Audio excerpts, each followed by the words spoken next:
Welcome to the Angelscapes podcast, where you're encouraged to uncover and develop a direct connection with your soul's power, wisdom, and spiritual intuition that is ready to blossom.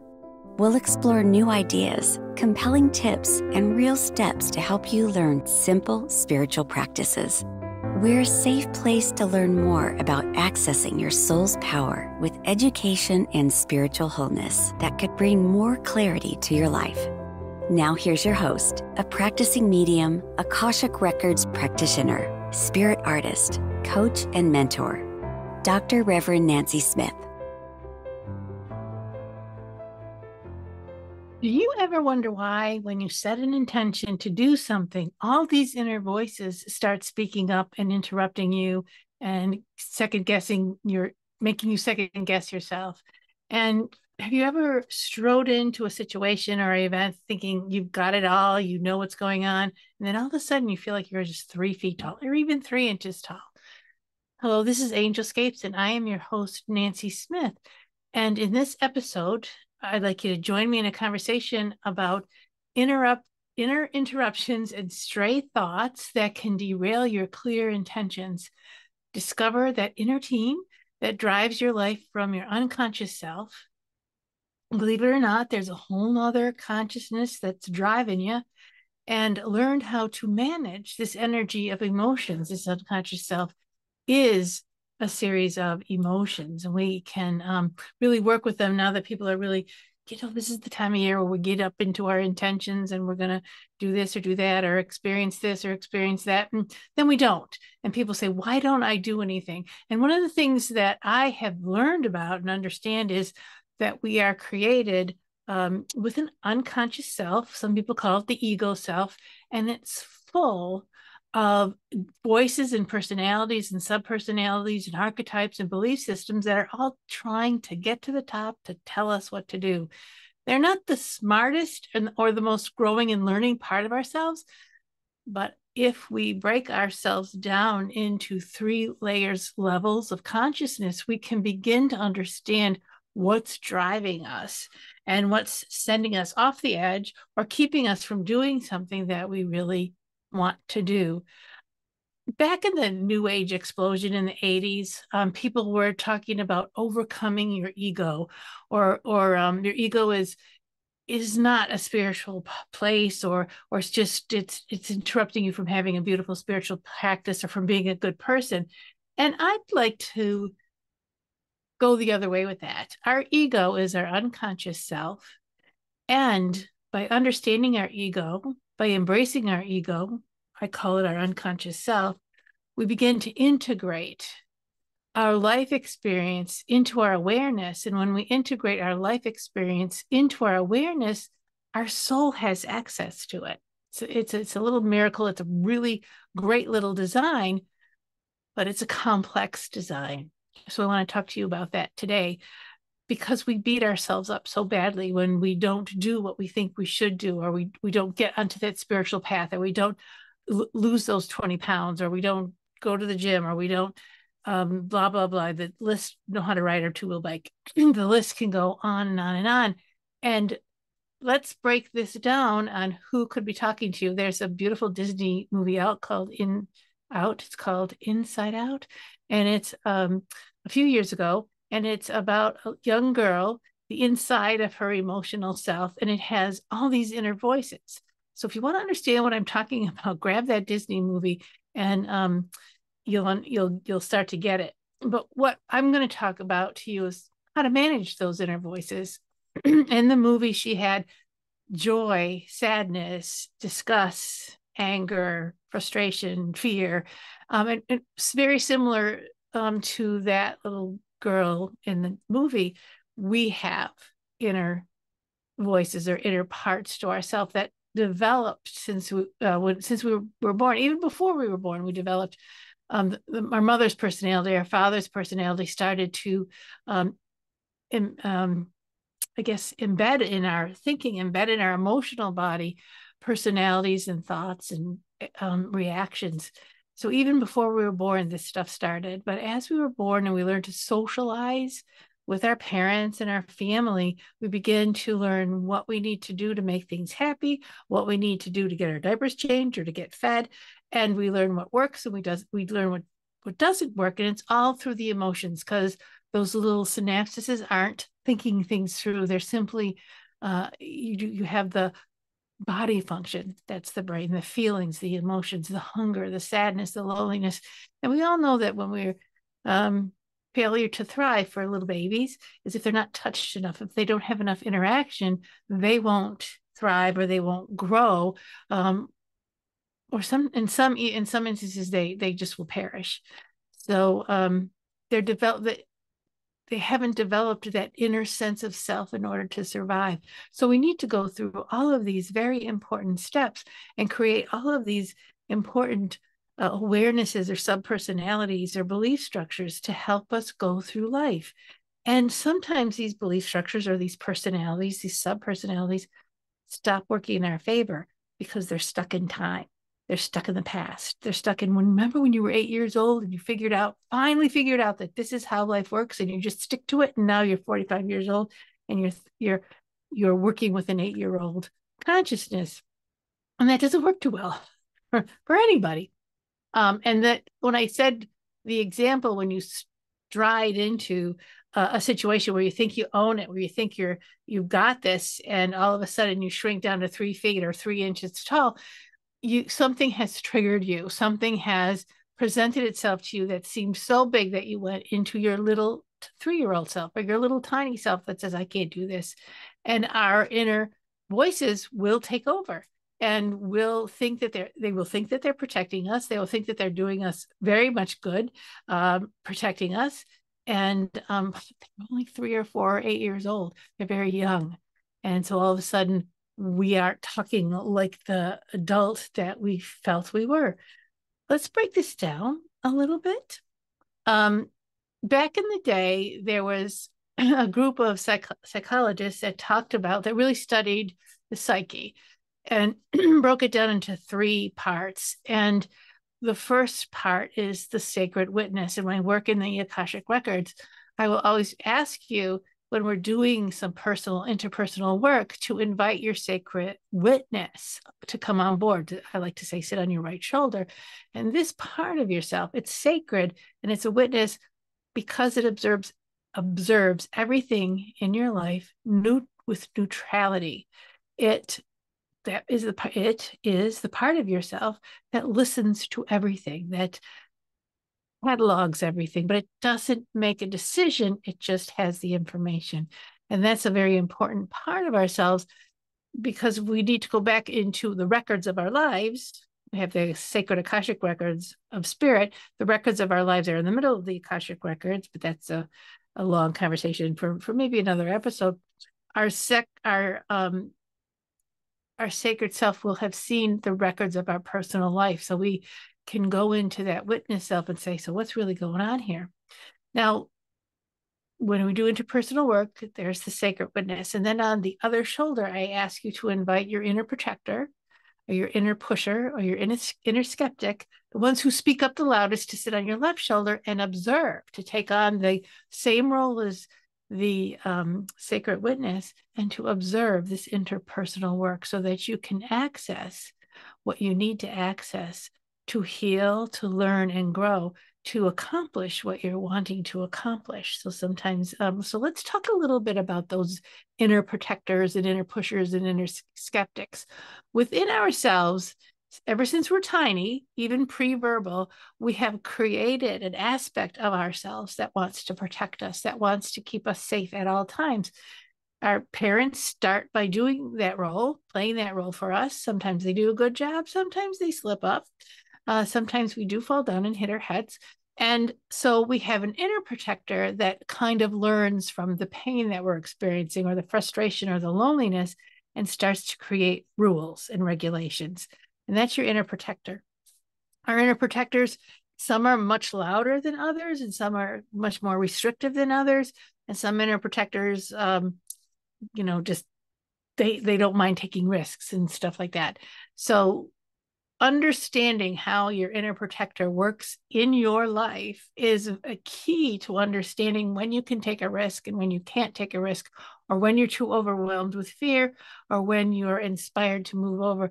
Your inner protector is what gives you permission to do what it is that you want to do or need to do. It's almost like you have to go into yourself, call up the inner protection, get the permission slip, and say, okay, now I can go on the ride, or I can go on the field trip. So there's another part of aspect to ourselves. It's called the inner pusher. And this inner pusher develops a little bit later in our lives. You might find your inner pusher could be maybe 4 or 5 or 6 years old. It developed around that time when you had to learn to do your chores, when you had to learn to read and write, when you had to learn, to eat all of your peas on your plate, even though you didn't like them. But you knew that if you didn't do what your parents asked you to do, you would be in trouble. So the inner pusher often is our inner parent. We've internalized the rules that our parents have brought to us, or our caretakers have brought to us. And then later, as we go through school, as we go through learning, so even social learning, our inner pusher wants us to do better. And if we have a very pushy parent, our inner pusher will want to mock or copy that parent that's pushing, because that is the recipe for success that our outer world has shown us, and our inner world wants us to do well and succeed, because that's the succeed word is really important. So the inner pusher will push us. And some of us have inner pushers that don't even let us sleep at night. Did you do this? Did you figure this out? And sometimes we start our day with our inner pusher with lists going through our head, or our inner pusher won't let us relax or feel. The inner pusher often is the author of "it's not good enough yet." And it holds a lot of belief structures within that part of ourselves. These are major personality parts. And then underneath those are sub-personality parts. And I'll talk to you a little bit more about who they are and who they could be. An inner skeptic is a very important part, because we need to not trust everything. Our inner skeptic can help us build boundaries around us. Our inner skeptic can keep us from buying the thing we shouldn't buy, or if somebody's trying to convince us to, as my mother said, if she told you to walk off the Brooklyn Bridge, would you do that too? And building that inner skeptic helps us to have a sense of, let me think this through. Let me not believe everything that I hear. Very important part of ourselves, but the inner skeptic can also be very negative and begin to not be helpful in our lives. And then we have the inner lazy dude. I love this inner lazy dude that just isn't going to get up off the couch no matter what you say to him. And that inner lazy dude is oftentimes an inner protector, and it's saying you need to rest, or it'll say, don't go out there, don't get yourself cold, don't get yourself hot, don't take a risk. And so it will protect you. That part of yourself will protect you by being lazy, by being, I'm not going to leave the couch or take a risk. So now I just named a second protector. So we have many different parts of ourselves that protect us. And the one, here's another one coming on now, where everyone has this. So where is yours? The inner know-it-all. I know it. I know you don't have to tell me a thing. I already know it. I knew it since I was 2 years old. You don't have to tell me. That the person that knows everything and won't go past what they know to be true. They won't take it to another level. Because they already know it all. And we have that inner know-it-all because we want that inner know-it-all is a really good part of yourself to sit down and ask them, how are you serving me? How are you helping me with this? Because I really wanted to learn more about this thing. And now you're telling me, we already know it. Don't bother. So our inner know-it-all has a purpose for us. And then we have our inner children, our beautiful inner children that hold our creativity, that hold our wonder and hold our curiosity. If you know, any of you have had kids, or if you can remember that far back in your childhood, or you've observed other young people growing up, when you watch a child before they hit 12, they have a certain personality about them. They could be the explorer, or the sensitive child, or the creative child. And if you observe those personalities, those are very close to the essence of who you are, the essence of your personality. And oftentimes those children, those inner children, they don't grow up fully, or they don't develop fully, because the inner protector or the inner skeptic or the different things in life don't allow them to mature and grow up. And oftentimes, if somebody wants to become more creative in their life or overcome an obstacle, it's about connecting to that inner child that has that ability, that has that desire, or has the strength. So we could have the inner wounded child is the one that pretty much everyone gets to right away. That inner wounded child that was overwhelmed or had some trauma or had some unsure things. And so that wounded child is very much a protector. And that wounded child is the 3-year-old that's in the back of the store screaming their head off, because the wounded child can control the family. It's one of the purposes of the wounded child, to stop everything and get what you need. And then it's not the only child inside. There's the healer child, the child that has the gift and ability to heal itself and to help heal those around them. And getting access to that healer child can be difficult.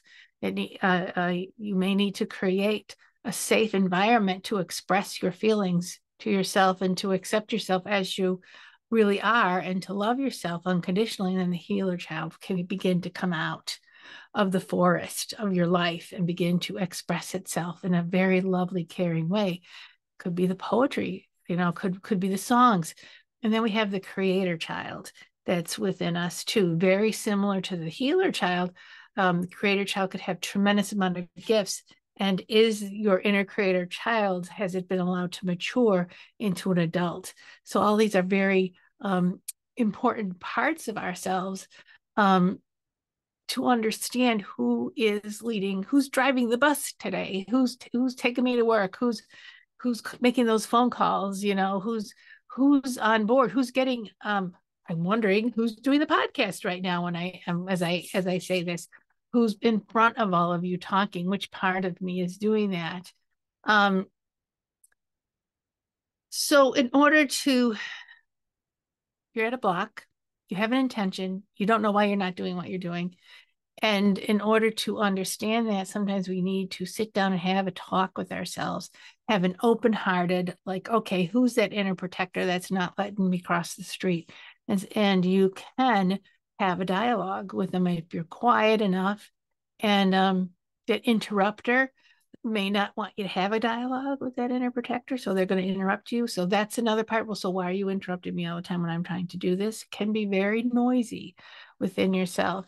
But meeting your team of experts, that's what I call them, your team of experts, is very important if you want to create the life you want to create. And here's the thing, you hear people talk about ascension all the time. We need to do the spiritual work so humanity can ascend. Well, I'm telling you right now, what I'm describing to you is a very big part of the ascension work that we need to do in order for humanity to ascend. And I don't mean to say that sarcastically. What I mean to say is the ego work, embracing the ego work. You could call it shadow work, I suppose. That could be very confusing to call it shadow work, or give it kind of new age terms, which can confuse people. Basically, it's knowing about your inner self and how it works. So I started with the first level of awareness is moving into the sacred witness, down on your right shoulder, taking everything in without editing it.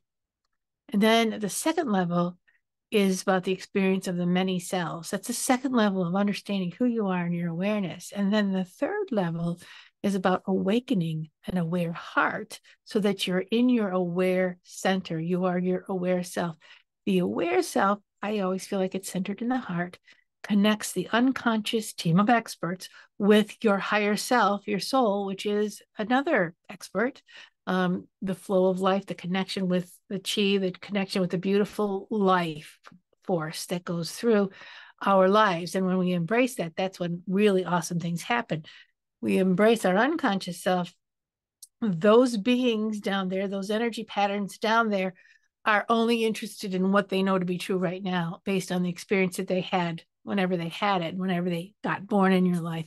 and they're not always on the growth and learning path. So they could be stuck energy, or they could be belief systems that just know it all and aren't going to move you forward. And those are the ones that keep us from moving towards what we want to do. So it's up to our aware self to kind of dig a little deeper into what's going on with these inner voices. So let's talk about a little bit more about who those inner voices are. We talked about primary selves, who are really basically in charge, and they're the first ones that you feel, the first ones that you know, the first ones that if you're going to have a conversation with any of them, they're the first ones that show up. And then we have the sub-selves. We could have a protector, but the protector could have gotten born at a time when her inner child wasn't so very confident. So the protector came out and made everything okay for this little inner child, but the protector decided not to let the inner child grow up. So the inner child is now a sub-personality because it can't see the light of day. So sometimes we have to calm down the protector and allow this inner child to develop and grow. And there's a lot of risk in that because the protector doesn't like it, for instance. So that's a sub-personality. Sometimes we have a sub-personality.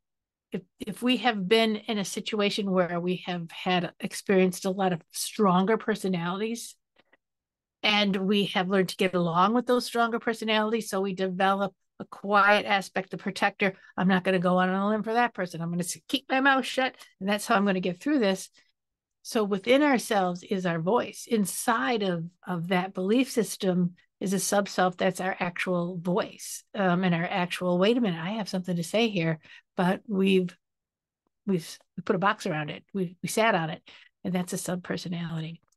So another aspect of this are our belief systems. So these belief systems can run through these inner personalities. A belief system of life is, what's what I hear all the time is you just live your life and then you die. I can't remember the exact words, but life sucks and then you die. I think I've heard that 1,000 times. And that belief system can run through your inner protector. It could run through your inner creator. It could run through, become your inner skeptic. So you have many personalities can hold that one belief system. And as you overcome a belief system, as you break it, as you disprove the belief system, all those parts that hold that belief system will go, hey, what's going on? And they will have to learn and grow. And then, so belief systems can sometimes be sub-personalities, but mostly they're just informers to the personalities that we have going on inside of ourselves. And archetypes are other parts of ourselves that can sabotage our best efforts, that can derail us. And archetypes are those personalities, or those we've studied mom becomes an inner archetype. We've studied dad since they were born. That becomes an inner archetype. So if I'm going to be a dad, I'm going to act like this. If I'm going to be a mom, I'm going to act like this. We have a teacher archetype. And if you've been to church, we have the priest, the nun, and the holy person archetype. And if you are a holy person, or if you're a priest or nun, this is how you have to behave. So right now I'm being the nun, and I'm going to behave a certain way. So I'm taking on an archetype. I'm not necessarily taking on a sub-personality, but this is something that I decided that this is how it's supposed to go. The archetypes are usually attached to it's supposed to. So you could have the archetype of the teacher. You could have the archetype of the victim. Oh my God, I'm a victim.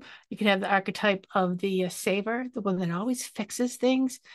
Carolyn Miss has a deck of cards that I like to use, and that archetype's this deep. I don't even know how many cards are in that deck. It doesn't even cover all of them. The prostitute is a very important archetype that we work with. The inner child archetype, it could be is a very important. And there's like the inner wounded child, the inner playful child, and then you can have the archetype of the hermit, and it can go on and on and on. And what archetypes have you taken on inside of yourself that you are aware of or you're not aware of? And those archetypes can also lead your personalities or your sub-personalities. And then we have energy patterns, which are disconnected thoughts and beliefs that just randomly tell you what to do when, and it did random different times, but they have a life of their own. So when they could show up at the darndest times, and you could be moving forward ahead, chugging along, and then a thought or an energy pattern will just whoosh, and all of a sudden you're afraid, or all of a sudden you're angry, or all of a sudden the emotion you had 2 seconds ago is changed to something else. And those are energy patterns that are talking to you. And they can be released. They can be stuck energy from a past time in your life. Usually everything's from the past. If it's big, if it's a big emotion, it's from the past. And so if you're having a huge reaction, it's a trigger.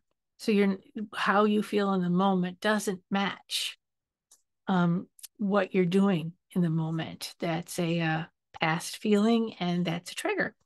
And those triggers are disconnected belief thoughts that can bring up an inner protector or an inner skeptic or an inner personality that says, hey, we need your help right now.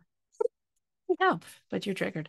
So another thing with personality types, if you have an inner child that always wants to go first, back on that, you're in a situation and you've got it handled, and all of a sudden you feel like you're 3 feet tall. You're looking at the situation through the eyes of a 3-year-old, or through the eyes of your little self. And when you have that notion and that feeling, that is a clue that you have a personality type coming up and kind of trying to take over the situation or drive the truck or whatever you want to call it, drive the bus. And you can handle that. And I'll tell you how to do it in 2 seconds. But I want to take a second break and tell you, again, this is Angelscapes. I'm Nancy Smith, your host. You can find me at angelscapes.net. And I do all of this work through mentorships and through my Akashic sessions, because it's all about integration. So we'll go into your Akashic records, go into your Akashic, the records of yourself, and we'll integrate some of this work that's part of what I do.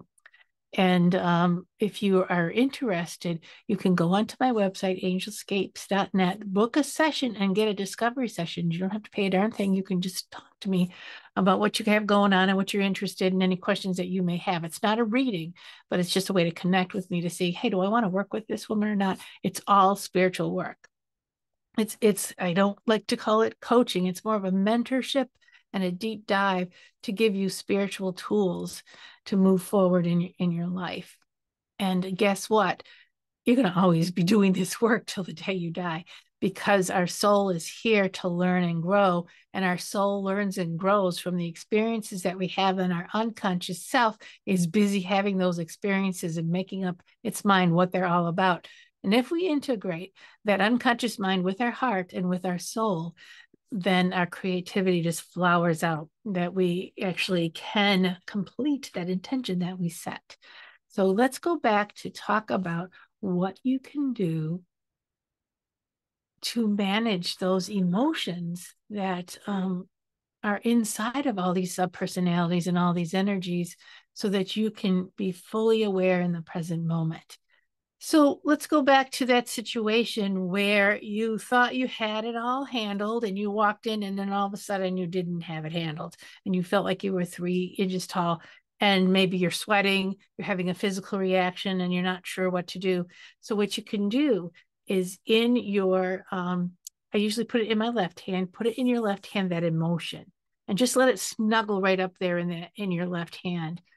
And then you can pretend that it's like a volume stick going up and down, and you can make it as loud as you want using your imagination.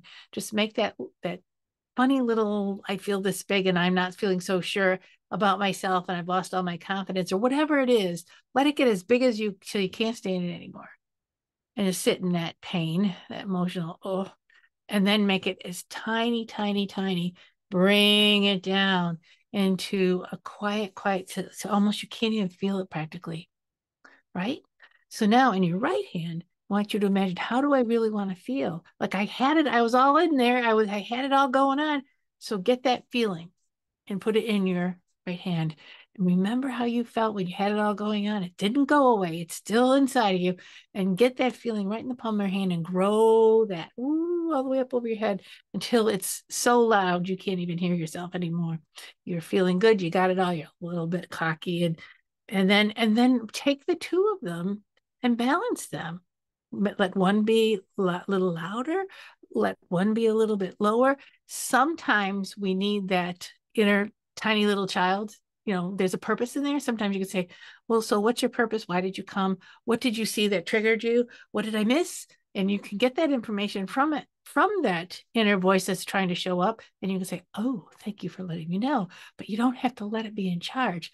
So you can balance both of those energies in your life and regain that self of, I've got this going on. I'm the adult in charge here and everything's all right. You can do that with just about any emotions, anxiety and peace. I worked with a woman who was just so sure that her job wasn't going to go well at all. And she had a conversation and she was just sure she knew what that conversation went. So we put those feelings into her hands, like I just described to you. So the feeling of this conversation didn't go well and I'm going to get laid off, and let it get as loud as it could be, and then bring it down. And then on the other hand, we put her confidence. I know what I'm doing in my work. I know I'm doing a good job, and let that get really loud. And then bring it back down. And then we had a conversation with the voice that thought that this was a bad conversation with her voice. Said, who are you? What is the message that you had to bring to me? And it was really interesting what came out. And then she started to move forward with, okay, so I have, somebody, a boss who doesn't communicate very well. And I assume things because I didn't get the full communication, and I assumed something. So by letting her voice get so loud, she could see where she was assuming things. And by letting her confidence voice get really loud, she was seeing where she was missing information and she shouldn't make it, and it'd be better for me, I hate to say shouldn't, but it would be better for her to give it a minute before she decided what was really going on. And maybe go back and ask a couple more questions or whatever it is that she needed to do.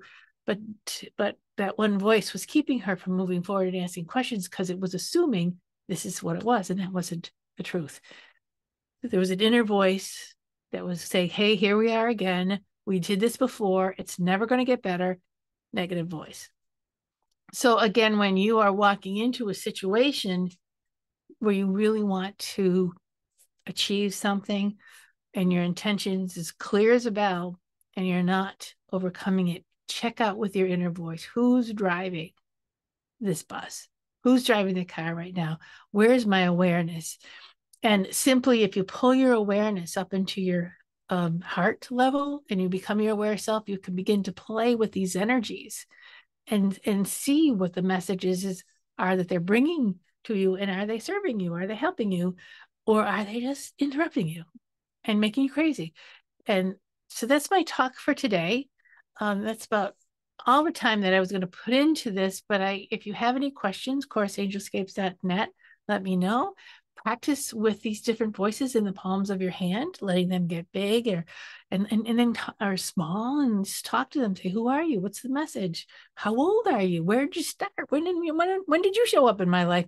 And begin to really enjoy your life.